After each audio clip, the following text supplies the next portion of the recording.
శాంతి. జ్ఞానం యొక్క ధారణ చాలా ముఖ్యమైనటువంటిది. జ్ఞానం మనం రోజు వింటున్నాము, కానీ బాబా పిల్లలు ధారణ చేయండి, విన్నటువంటి జ్ఞానాన్ని ఆచరణలో చూపించండి అంటారు.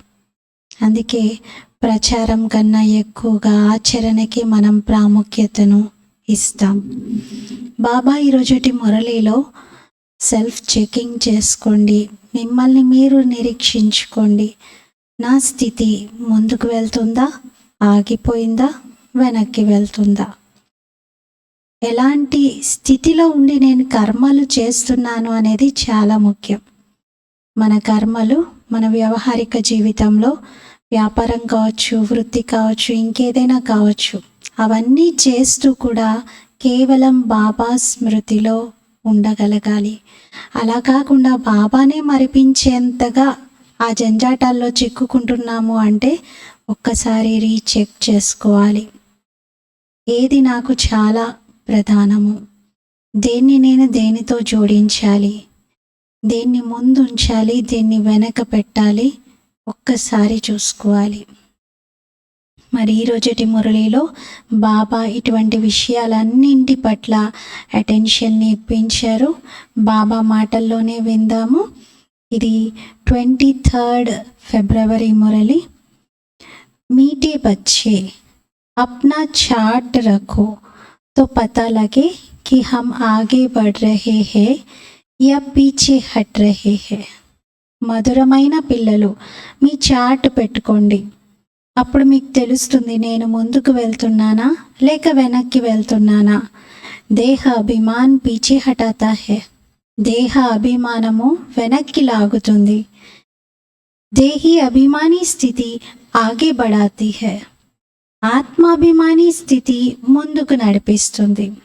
ఇప్పుడు చెక్ చేసుకోవాలి, నేను ఆత్మాభిమానిగా ఉండగలుగుతున్నానా లేక ఎక్కువ దేహాభిమానంలోనే ఉంటున్నానా, దైహిక విషయాల చింతననే చేస్తున్నానా అని మన చార్ట్ చూసుకోవాలి.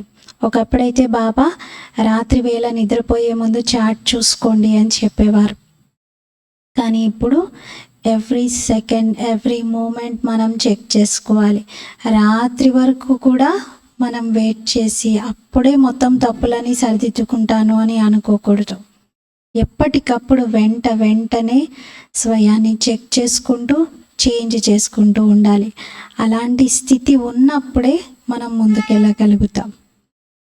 ఈరోజుటి ప్రశ్న, सत्युग के आदि में आने वाली आत्मा और देरी से आने वाली आत्मा में मुख्य अंतर क्या होगा? సత్యుగం ఆదిలో వచ్చేటువంటి ఆత్మకు, ఆలస్యంగా వచ్చేటువంటి ఆత్మకు తేడా ఏముంది అంటున్నారు. సత్యుగం ఆది అంటే స్టార్టింగ్ జన్మలు తీసుకునేవారు. ఎండింగ్ అంటే ఇంకా కలియుగం అంతిమానికి వచ్చే సమయంలో అప్పుడు పైనుండి వచ్చి జన్మ తీసుకున్న వాళ్ళు. వీళ్ళకి తేడా ఏముంటుంది అని బాబా అడుగుతున్నారు. జవాబు, ఆది మే ఆనే వాలి ఆత్మయే సుఖీ చాహనా రఖేంగి. ఆదిలో వచ్చేటువంటి ఆత్మలు సుఖం యొక్క ఆశను కలిగి ఉంటాయి. ఎందుకంటే సత్యుగం యొక్క ఆది సనాతన ధర్మం చాలా సుఖాన్ని ఇచ్చేటువంటిది. ఆలస్యంగా వచ్చినటువంటి ఆత్మకు సుఖం కోరటమే రాదు. ఆలస్యంగా వచ్చేటువంటి ఆత్మలు కేవలం శాంతి కావాలని కోరుతారు. అనంతమైన తండ్రి నుండి సుఖము, శాంతి యొక్క వారసత్వము ప్రతి ఆత్మకు ప్రాప్తిస్తుంది. ఆదిలో వచ్చినటువంటి వారు శాంతి కోరే అవసరం లేదు. వారు సుఖం కోసం ప్రయత్నం చేస్తారు, పురుషార్థం చేస్తారు. దాంతోపాటు వారికి శాంతి కూడా లభిస్తుంది. కానీ ఆలస్యంగా వచ్చినటువంటి ఆత్మలు కేవలం శాంతి దొరికితే చాలు అనుకుంటారు. ఓం శాంతి. భగవాను వాచ. భగవాను వాచ అని అన్నప్పుడు పిల్లల బుద్ధిలోకి కృష్ణుడు రాడు, బుద్ధిలోకి శివబాబాయే వస్తారు. బాబా పరిచయాన్ని ఇవ్వడమే ముఖ్యమైన విషయం. ఎందుకంటే తండ్రి నుండి వారసత్వం లభిస్తుంది. మేము శివబాబా యొక్క అనుచరులము అని మీరు అనరు. మనం శివబాబా పిల్లలం, అనుచరులం కాదు. ఎల్లప్పుడూ స్వయాన్ని పిల్లలుగా భావించండి. శివబాబా మనకు తండ్రి, టీచర్ మరియు సద్గురువు కూడా. ఈ విషయాలు ఎవరికి తెలియవు. పిల్లలైన మీలో కూడా మర్చిపోయేవారు చాలామందే ఉన్నారు. అవి గుర్తున్నా అంటే బాబా నాకు తండ్రి, టీచర్, సద్గురు, ఈ విషయాలు గుర్తున్నా అహో సౌభాగ్యము అంటున్నారు. బాబాను మర్చిపోతారు. మళ్ళీ లౌకిక దేహదారులు, దేహ సంబంధికులే గుర్తొస్తూ ఉంటారు. నిజానికి మీ బుద్ధి నుండి ఈ దైహిక చింతనలన్నీ తొలగిపోవాలి. ఒక్క బాబానే గుర్తుండాలి. మీరు త్వమేవ మాతాస్య పిత అని పిలిచారు కదా. ఇంకెవరైనా గుర్తుకొస్తే ఇలా మేము సద్గతిలోకి వెళ్తున్నాము అని ఎవరు కూడా అలా చెప్పలేరు. దేహాభిమానంలో ఉన్నారు కదా అందరూ, కాబట్టి దుర్గతియే కలుగుతుంది. దేహి అభిమానులుగా ఉన్నట్లయితే సద్గతి లభిస్తుంది. కాసేపు క్రిందికి, కాసేపు పైకి ఎక్కుతూ దిగుతూ ఉంటారు. కాసేపు ముందుకు వెళ్తారు, మరి కాసేపు వెనక్కి తప్పుకుంటారు. దేహాభిమానంలోకి ఎంతగానో వస్తారు. కావున చాటు పెట్టుకున్నట్లయితే మీరు ముందుకు వెళ్తున్నారా లేక వెనక్కి వెళ్తున్నారా అనేది తెలుస్తుంది. బాబా ఎప్పుడు చెప్తారు, పిల్లలు చాట్ పెట్టుకొని చూసుకోండి, మీదే గ్రాఫ్ గీసుకోండి, ఎలా పైకి వెళ్తున్నారా క్రిందికి వస్తున్నారా చెక్ చేసుకోండి. స్మృతిపైనే మొత్తం అంతా ఆధారపడి ఉంది. క్రిందకు పైకి అవుతూనే ఉంటారు. పిల్లలు నడుస్తూ నడుస్తూ అలసిపోతారు. మళ్ళీ బాబా ఇలా అవుతుంది, బాబా నేను మర్చిపోతున్నాను అని మళ్ళీ బాబాని పిలుస్తూ ఉంటారు. దేహాభిమానంలోకి రావడం వల్లనే వెనక్కి తప్పుకుంటారు. ఏదో ఒక పాపం చేసేస్తారు. మొత్తం ఆధారం అంతా స్మృతిపైనే ఉంది. స్మృతి ద్వారానే ఆయుష్ పెరుగుతుంది. అందుకే యోగం అన్న పదము చాలా ప్రసిద్ధమై ఉంది. జ్ఞానం సబ్జెక్ట్ అయితే చాలా సహజం. జ్ఞానం మరియు యోగం ఈ రెండు కూడా లేనివారు చాలామందే ఉన్నారు. ఇందులో ఎంతో నష్టం కలుగుతుంది. చాలామంది కష్టపడరు. చదువులో నెంబర్ వారీగా అయితే ఉంటారు కదా, మరి అన్ని రకాల వారు రాజధానిలో కావాలి. వీరు ఎవరు సేవ చేస్తున్నారు, మరి ఎంతవరకు సేవ చేస్తున్నారు అనేది చదువు ద్వారా అర్థం చేసుకోవచ్చు. అందరికీ శివబాబా పరిచయాన్ని ఇవ్వాలి. అనంతమైన వారసత్వం ఒక్క అనంతమైన తండ్రి నుండి లభిస్తుందని మీకు తెలుసు.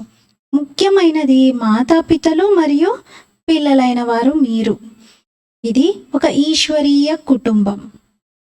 మేము శివబాబా సంతానం అని, వారి నుండి వారసత్వం తీసుకుంటున్నాము అని ఇతరులెవ్వరి బుద్ధిలోనూ ఈ విషయం లేదు. ఒక్క బాబానే జ్ఞాపకం చేయాలి. అది కూడా నిరాకారుడైన శివబాబాను జ్ఞాపకం చేయాలి. పరిచయం కూడా ఇలాగే ఇవ్వండి. వారు అనంతమైన తండ్రి అనేది చెప్పండి. వారిని సర్వవ్యాపి అని ఎలా అనగలుగుతారు? తండ్రి నుండి వారసత్వం ఎలా పొందుతారు సర్వవ్యాపి అనడంతో? సర్వవ్యాపి అనడంతో ఎవరెవరికి ఇస్తారు వారసత్వం? అందరూ తండ్రులే అయిపోతారు కదా. మరి పావనంగా కూడా ఎలా అవుతారు అప్పుడు? అలా అవ్వలేరు. బాబా గడియ గడియ మనా భవ, నన్ను స్మృతి చేయండి అని చెప్తారు. ఇది ఎవరికీ తెలియదు. నిజానికి కృష్ణుని గురించి కూడా ఎవరికీ తెలియదు. ఆ నెమలి పించదారి ఇక్కడికి ఎలా వస్తాడు అనుకుంటారు. ఇది చాలా ఉన్నతమైన జ్ఞానం. నిజంగా శ్రీకృష్ణుడు రావాలి అంటే సత్యయుగం, పావనమైన ప్రపంచం, పావనమైన ప్రకృతి, పావనమైన ఆత్మలు ఉండాలి. అలాంటిది ఇక్కడ ఉందా? ఇక్కడ ఎలా వస్తాడు? ఉన్నతమైన జ్ఞానంలో తప్పకుండా కాస్త కష్టం కూడా ఉంటుంది. ఏదైనా చాలా గొప్పది మనం పొందాలి అంటే కొంచెం శ్రమ చేయడం తప్పదు. మనం చాలా మధురమైనటువంటి తేనెను, తీయదనాన్ని అనుభవం చెయ్యాలి అంటే మరి తేనె పట్టు పగలగొట్టి దాని నుండి తేనెను తీసి ఎంత శ్రమ చేస్తే కానీ ఆ మధురమైనటువంటి తేనెను ఆస్వాదించగలుగుతాం. ఏదైనా కొంచెం అమృతం తీసుకోవడానికి మొత్తం అసురులు, దేవతలు అందరూ కలిసి సాగరమంతన చేశారు. అప్పుడు కానీ చిన్న పాట్లో అమృత పాండం వచ్చినట్టుగా చూపిస్తారు. అంటే అక్కడ సారం ఏంటి అంటే ఏదైనా మనం పొందాలి అంటే, చాలా గొప్పది పొందాలి అంటే కొంతనైనా మన ఎఫర్ట్ పెట్టాలి. మన దగ్గర పెన్స్ ఉన్నాయి కదా, ఆ పెన్స్లో స్లోగన్స్ ఉంటాయి, నో ఎఫర్ట్ నో లక్. అంటే మీరు ఏ ఎఫర్ట్ చేయకపోతే, ఏ ప్రయత్నము చేయకపోతే మీరు అదృష్టాన్ని కూడా తయారు చేసుకోలేరు అని. మరి బాప్దాదా అయితే క్లియర్గా చెప్తున్నారు. తండ్రి నుండి వారసత్వం తీసుకోవడం సహజమే. పిల్లలు కష్టమని ఎందుకు భావిస్తున్నారు? కానీ కొంతనైనా మీరు ప్రయత్నం అయితే చెయ్యాలి. ప్రయత్నం చేయకుండా, పురుషార్థం చేయకుండా అలా నీ పిల్లవాడిని నాకు మొత్తం రాసి ఇచ్చేసేయండి, వారసత్వం ఇచ్చేసేయండి, సత్యుగంలో నాకు పదవి ఇచ్చేయండి అంటే అలా కుదరదు. ఇక్కడ బాబా పిల్లలకు దుర్గతి మరియు సద్గతి రహస్యాన్ని కూడా అర్థం చేయించారు. ఈ సమయంలో అందరూ దుర్గతిలోకి వెళ్తున్నారు. మనుష్య మతం దుర్గతిలోకి తీసుకెళ్తుంది, ఇదేమో ఈశ్వరీయ మతం. కావున బాబా ఇక్కడ డిఫరెన్స్ చెప్తున్నారు. మనుష్య మతం పైన నడిస్తే ఏం జరుగుతుంది, ఈశ్వరుని మతం పైన నడిస్తే ఏం జరుగుతుందో తెలియజేస్తున్నారు. మనుషులు ప్రతి ఒక్కరూ నేను నరకవాసినా లేక స్వర్గవాసినా అని తనని తాను ప్రశ్నించుకోవాలి. ఇప్పుడు సత్యుగం ఎక్కడుంది? స్వర్గవాసిని నేను అని చెప్పడానికి సత్యుగం వచ్చేసిందా వాళ్ళ కోసం? ఆ ఒక్క వ్యక్తి కోసం సత్యుగం ఉంటుందా? ఇది మొత్తం అంతా నరకమే. ఖచ్చితంగా వాళ్ళు ఒప్పుకున్నా ఒప్పుకోకపోయినా ఇది కలియుగం నడుస్తుంది కాబట్టి ఇక్కడ అందరూ పతితంగా నరకవాసిగానే ఉన్నారు. కానీ మనుషులు ఇవేమీ అర్థం చేసుకోరు. సత్యయుగాన్ని కూడా ఒక ఊహ, వీళ్ళ కల్పన అనే భావిస్తూ ఉంటారు. కానీ వాస్తవంగా చక్రము తిరుగుతూ ఉంది. కాలచక్రంలో సృష్టి నియమం అనుసారంగా అతి తర్వాత ఏదైనా అంతమవుతుంది. ఇప్పుడు కలియుగం అతిలో మనం ఉన్నాం కాబట్టి ఈ కలియుగం అంతమై మళ్ళీ పునః సత్యయుగం రాబోతుంది. అతి ఘోర చీకటి తర్వాత ఏమవుతుంది? మళ్ళీ సూర్యోదయం కదా. అలాగే సత్యయుగం ఖచ్చితంగా వస్తుంది. కానీ ఈ చీకటిలో ఉన్నటువంటి వాళ్ళకి నమ్మకమే లేదు. వాళ్ళకి అసలు తెలియదు సత్యుగం వస్తుంది అనే విషయం. అనేక మతాలు ఉన్నాయి. అనేక మతాల ద్వారా దుర్గతి లభిస్తుంది. ఒక్క మతమే ఉంటే దాంతో సద్గతిని పొందుతారు. ఇది చాలా మంచి స్లోగన్. మనుషులు మనుషులను దుర్గతిలోకి తీసుకెళ్తారు. ఒక్క ఈశ్వరుడే అందరినీ సద్గతిలోకి తీసుకెళ్తారు. పిల్లలు బాబా యొక్క మహిమను చేస్తారు. వారు సర్వ ఆత్మలకు తండ్రి, అందరికీ సద్గతిని ఇచ్చేవారు. బాబా అయితే ఎంతో అర్థం చేయిస్తూ ఉంటారు. పిల్లలు ప్రభాత యాత్ర చేయండి. ఉదయమే నగర సంకీర్తన చేస్తూ భక్తులు చక్కగా పాటలు పాడుకుంటూ అందరినీ మేలుకొల్పుతూ ముందుకెళ్తూ ఉంటారు. అలా మీరు కూడా శాంతి యాత్ర చేయండి. సత్సంకల్పాలు చేస్తూ వీధులలో శాంతిగా నడుస్తూ వెళ్తూ బాబా స్మృతిలో అందరికీ వైబ్రేషన్స్ని ఇవ్వండి అంటారు. స్వర్గ స్థాపకుడైన తండ్రి మాకు ఈ పదవిని ప్రాప్తింపజేస్తున్నారు. ఇప్పుడు నరకం అంతిమం కానున్నది అని చెప్పండి. అర్థం చేయించడంలో కష్టపడవలసి ఉంటుంది. విమానాల ద్వారా కరపత్రాలను వేయవచ్చు. మనం ఒక్క బాబా మహిమనే చేస్తాం. వారే సర్వుల సద్గతి దాత. పిల్లలు, నేను మీకు సద్గతిని ఇస్తాను, మళ్ళీ దుర్గతిని ఇచ్చేవారెవరు అని బాబా అంటారు. అర్థకల్పం స్వర్గం, ఆ తర్వాత నరకం అని అంటాం. రావణ రాజ్యం అంటేనే ఆసురీ రాజ్యం. రావణుని తప్పుడు మతం ద్వారా ఇంకా క్రిందకు దిగజారుతూనే వచ్చాం. పతిత పావనుడైతే బాబా ఒక్కరే. మనం తండ్రి ద్వారా విశ్వాధిపతులుగా అవుతున్నాం. ఈ శరీరం నుండి కూడా మోహాన్ని ఇప్పుడు తొలగించాలి. హంస కొంగలు కలిసి ఉంటే మోహం ఎలా తొలగుతుంది? పరస్పరంలో మోహం ఇంకా పెరుగుతూ ఉంటుంది. ప్రతి ఒక్కరి పరిస్థితిని చూడడం జరుగుతుంది. ధైర్యం ఉంటే మీ శరీర నిర్వహణను కూడా మీకు మీరుగా చేసుకోగలుగుతున్నప్పుడు ఎక్కువగా జంజాటాల్లో ఎందుకు చిక్కుకుంటారు? కడుపు పెద్ద ఎక్కువేమీ తినదు. 2 రొట్టెలను తినండి, ఇంకే చింత లేదు. అయినా కానీ నేను బాబాని స్మృతి చేస్తూనే ఉండాలి, వారి ద్వారానే వికర్మలు వినాశనం అవుతాయి అని మీతో మీరు ఇలా ప్రతిజ్ఞ చేసుకోవాలి. దీని అర్థము వ్యాపారాలు చేసుకోకూడదని కాదు. వ్యాపారం చేయకపోతే డబ్బులు ఎక్కడి నుండి వస్తాయి? అడుక్కునేదైతే లేదు కదా. ఇది ఇల్లు. శివబాబా బండారం నుండి మీరు తింటారు. సేవ చేయకపోతే ఉత్తిగా తింటూ ఉన్నట్లయితే అది అడుక్కుని తింటున్నట్లే అవుతుంది. మళ్ళీ 21 జన్మలు మీరు సేవ చేయవలసి వస్తుంది. ఇక్కడొక ట్విస్ట్ ఉంది. ఈ జన్మలో నేను ఏ సేవ చెయ్యను, కేవలం బాబాకి ధనం సమర్పించుకొని మొత్తం అంతా ఇంకా సేవ అందరి నుండి తీసుకుంటాను, నేను కేవలం ధన సేవ చేసేసి మిగతా అన్ని రకాలుగా హాయిగా ఉంటాను సంగం యుగంలో అంటే బాబానారు అలా కుదరదు. ఈ జన్మలో సేవ చేయకపోతే కర్మణ సేవ భవిష్యత్తు అనేక జన్మలు 21 జన్మలు మీరు సేవ చేయవలసి వస్తుంది. రాజు నుండి సామాన్య వ్యక్తి వరకు అందరూ ఇక్కడే ఉన్నారు, వారు అక్కడ కూడా ఉన్నారు. కానీ అక్కడ ఎల్లప్పుడూ సుఖం ఉంటుంది, ఇక్కడ మాత్రం ఎల్లప్పుడూ దుఃఖం ఉంటుంది. పొజిషన్స్ అయితే ఉంటాయి కదా. బాబాతో పూర్తి యోగం ఉండాలి, సేవ చేయాలి. నేను యజ్ఞ సేవ ఎంత చేస్తున్నాను అని మీ హృదయాన్ని మీరు ప్రశ్నించుకోవాలి. ఈశ్వరుడి దగ్గరైతే మొత్తం అన్ని లెక్కలు ఉంటాయి.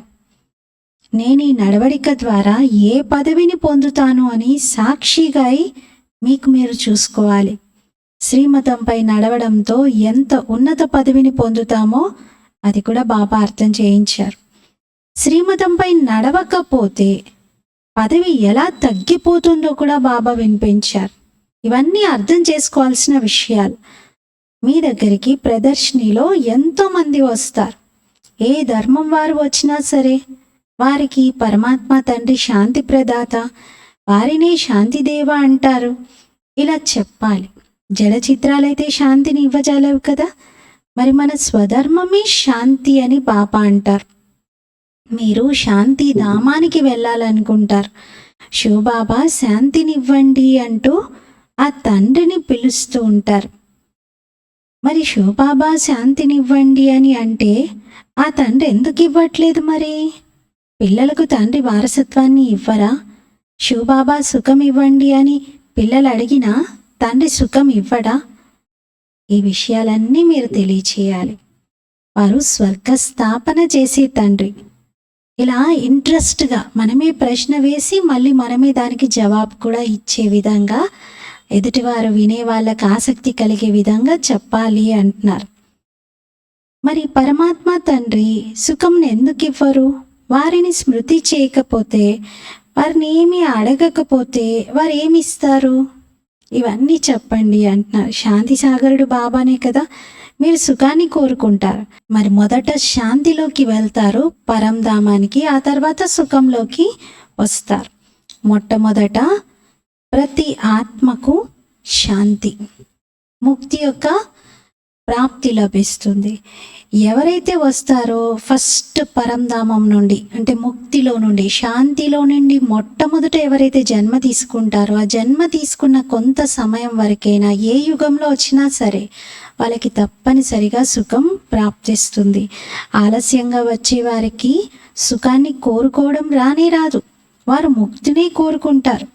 మొదట అందరూ ముక్తిలోకే వెళ్తారు, అక్కడ అసలు దుఃఖమే ఉండదు. పరంధామంలో ఎవరెవరిని దుఃఖ పెట్టేదే ఉండదు.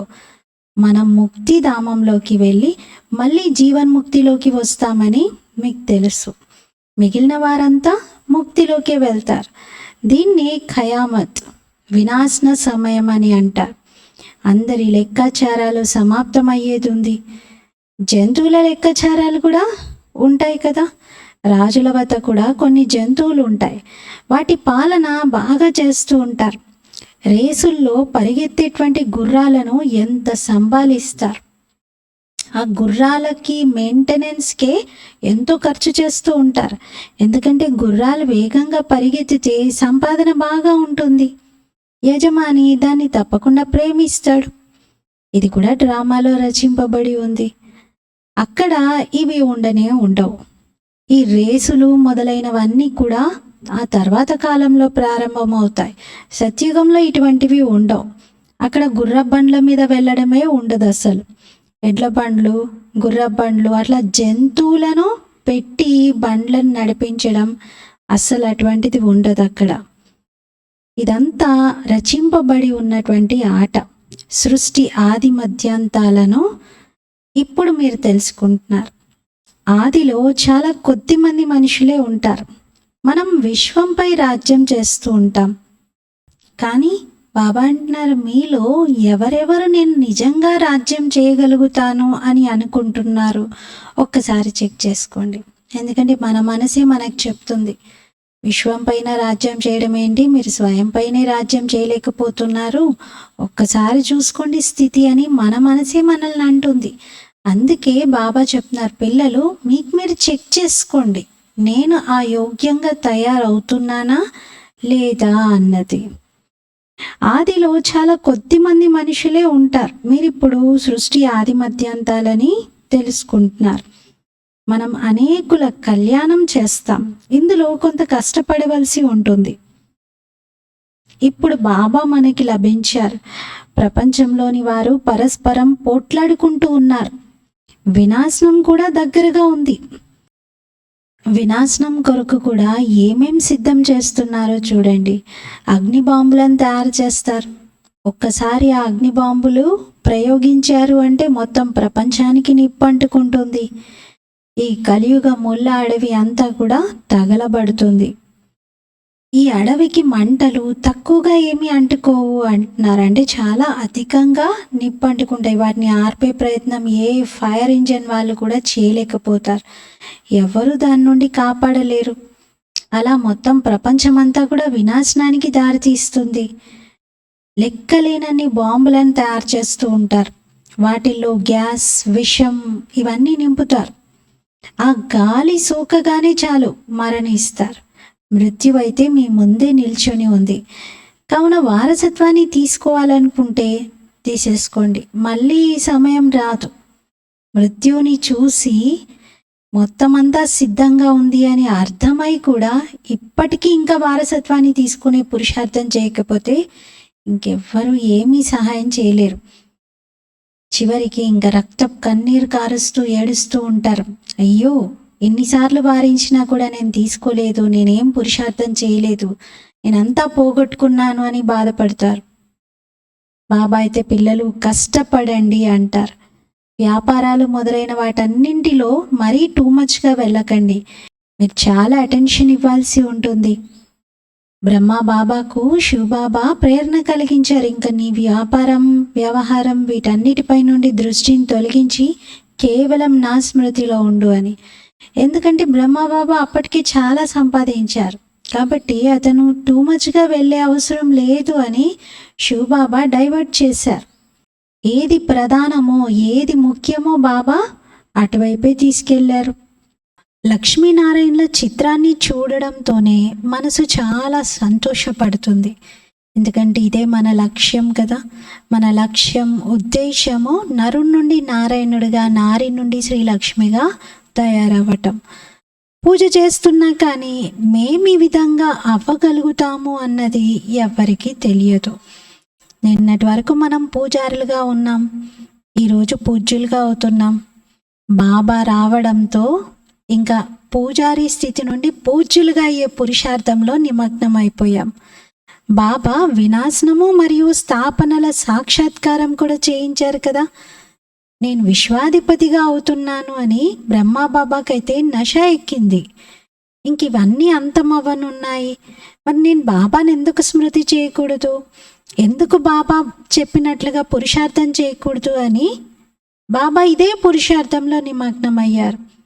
పిల్లలు కూడా బాబాతో అంటారు, బాబా మీరెంత మధురమైన వారు. ఇలా లోపలే బాబా యొక్క మహిమను చేస్తూ ఉండాలి.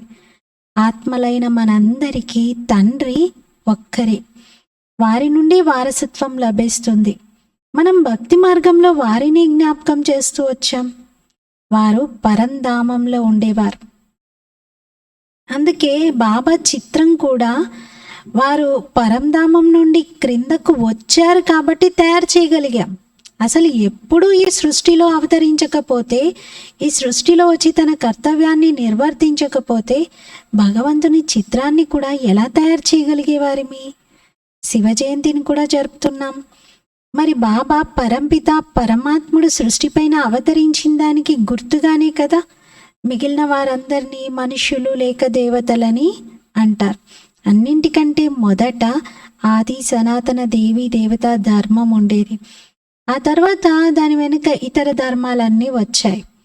మరి ఇలాంటి తండ్రిని, ఆది సనాతన ధర్మాన్ని స్థాపన చేసి మనల్ని దేవతలుగా తయారు చేసినటువంటి తండ్రిని ఎంత బాగా, ఎంత ప్రేమతో జ్ఞాపకం చేయాలి. భక్తి మార్గంలో ఎంతో వల్లవేస్తూ వచ్చారు. కానీ దాని అర్థం గురించి ఏమీ తెలియదు. నోటికి ఏదొస్తే అది మహిమ చేస్తూ వచ్చారు.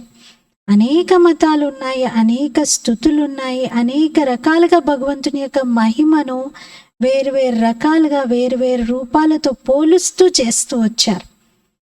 బాగా స్తుతి చేశారు, అన్ని మతాల్లోనూ చేశారు, దేవతా ధర్మమాత్మలు కూడా చేశారు. మరి స్తుతి చేస్తూ ఉన్న సమయంలో ఏమంటారు భక్తులు? నీవే కృష్ణుడివి, నీవే వ్యాసుడివి, నీవే ఫలానావు అంటారు. ఇదంతా గ్లాని కాదా? మరి బాబాకు మీరు ఎంత అపకారం చేశారు? డ్రామా అనుసారంగా ఇలా అపకారం చేసేదే ఉంది. మళ్ళీ బాబా అంటారు, నేను వచ్చి సర్వులకు ఉపకారం చేస్తాను, సర్వులకు సద్గతిని ఇస్తాను. మనము జన్మ జన్మలుగా భగవంతుణ్ణి అపకారం చేస్తూ, నిందిస్తూ, గ్లాని చేస్తూ వచ్చాం.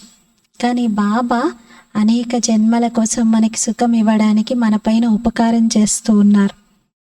కొత్త ప్రపంచాన్ని రచించేందుకే నేను వచ్చాను అంటారు. ఇది ఓటమి గెలుపుల ఆట. 5000 సంవత్సరాలలో రచింపబడి ఉన్న డ్రామా. ఇందులో కొంచెం కూడా తేడా ఉండదు.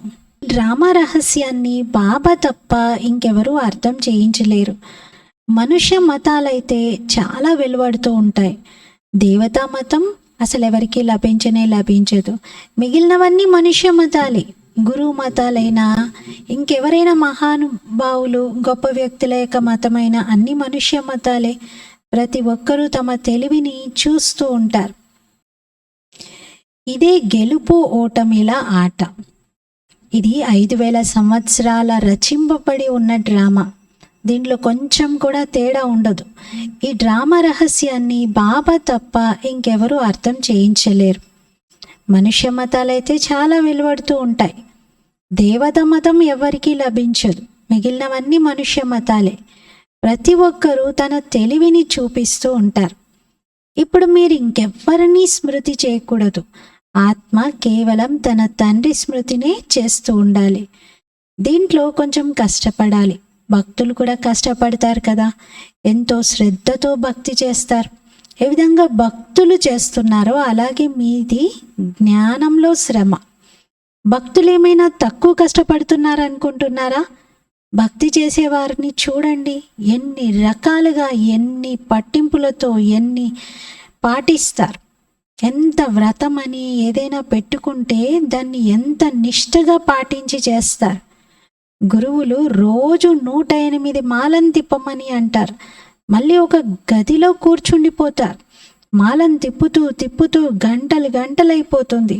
ఎక్కువలో ఎక్కువ రామ అని జపిస్తూ ఉంటారు. ఇక్కడైతే మీరు బాబా స్మృతిలో ఉండాలి. ఎంతో ప్రేమగా బాబాని జ్ఞాపకం చేయాలి. బాబా, మీరెంత మధురాతి మధురమైన వారు, మీరు కేవలం నన్ను స్మృతి చేయండి అని చెప్తున్నారు. దైవీ గుణాలను ధారణ చేయండి అని చెప్తున్నారు. ఇంకేమీ శ్రమ ఇవ్వట్లేదు. స్వయం మనం చేస్తేనే అప్పుడు ఇతరులకు మనం దారిని చూపించగలుగుతాం. బాబా ఎంత మధురమైన వారో అలాంటి మధురత ప్రపంచంలో ఇంకెవరిలోనూ ఉండజాలదు. కల్పం తర్వాత మనకి మధురమైన తండ్రి లభించారు. మళ్ళీ ఇటువంటి మధురమైన తండ్రిని ఎందుకు మర్చిపోతున్నారో ఏమో తెలీదు అంటున్నారు. బాబా స్వర్గ రచయిత. మరి మనం కూడా తప్పకుండా స్వర్గాధిపతులుగా అవుతాం కదా. కానీ తుప్పును తొలగించుకునేందుకు బాబాని జ్ఞాపకం చేయాలి. స్మృతి చేయకుండా అసలు ఏం కష్టం వస్తుందో చెప్పండి, కారణం చెప్పండి. తండ్రిని స్మృతి చేయడం ఏమైనా కష్టమా? బాబాను మర్చిపోయే అంత బిజీగా ఉన్నారా? అంత పనులేమున్నాయి మీకు? అంత కష్టం ఏమొచ్చింది? తండ్రిని ఎందుకు మర్చిపోతున్నారు అని బాబా అడుగుతున్నారు. అచ్చా, मीठे मीठे लकी सितारों प्रति माता पिता बाप दादा का याद प्यार और गुड मॉर्निंग। रूहानी बाप की रूहानी बच्चों को नमस्ते। हम रूहानी बच्चों की रूहानी बाप दादा को याद प्यार, गुड मॉर्निंग और नमस्ते।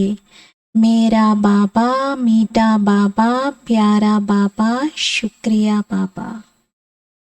ధారణ కోసం ముఖ్య సారము. ఫస్ట్ పాయింట్, శరీర నిర్వహణార్థం కర్మలు తప్పకుండా చేయండి, కానీ టూ మచ్ జంజాటంలోకి చిక్కుకోకూడదు.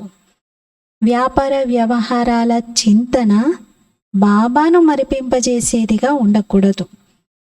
సెకండ్, అనేక మనుష్య మతాలను వదిలి ఒక్క బాబా మతంపై నడవాలి. ఒక్క తండ్రి మహిమని చెయ్యాలి. ఒక్క తండ్రిని ప్రేమించాలి. మిగిలిన వారందరి నుండి మోహాన్ని తొలగించుకోవాలి.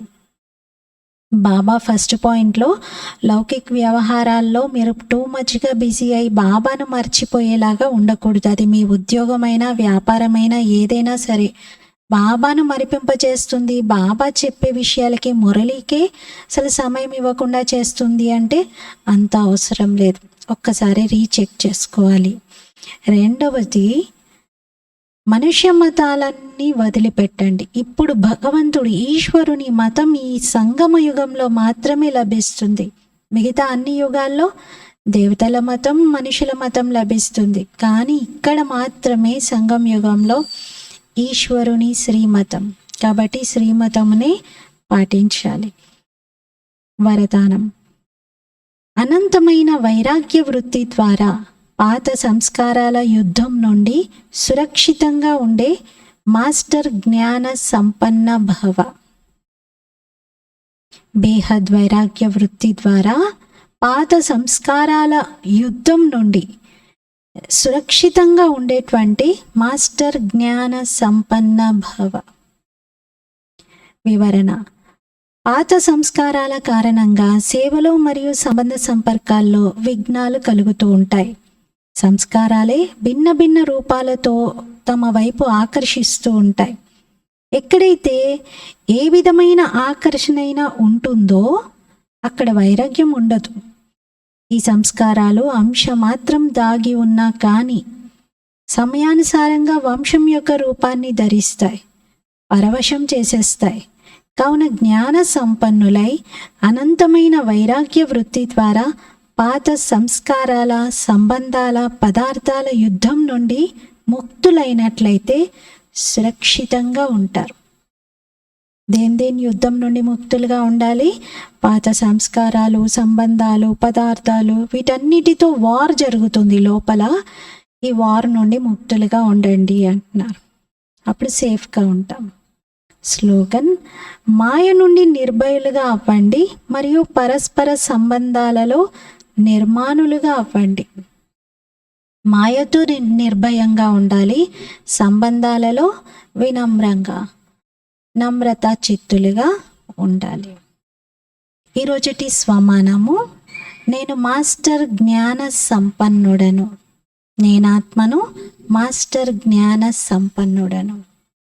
రోజంతలో కర్మలు చేస్తూ ఎక్కడా దేనిలో చిక్కుకోకుండా అనంతమైన వైరాగ్య వృత్తితో అన్ని రకాల ఆకర్షణలకు అతీతంగా జ్ఞాన సంపన్న స్థితిలో ఉండాలి.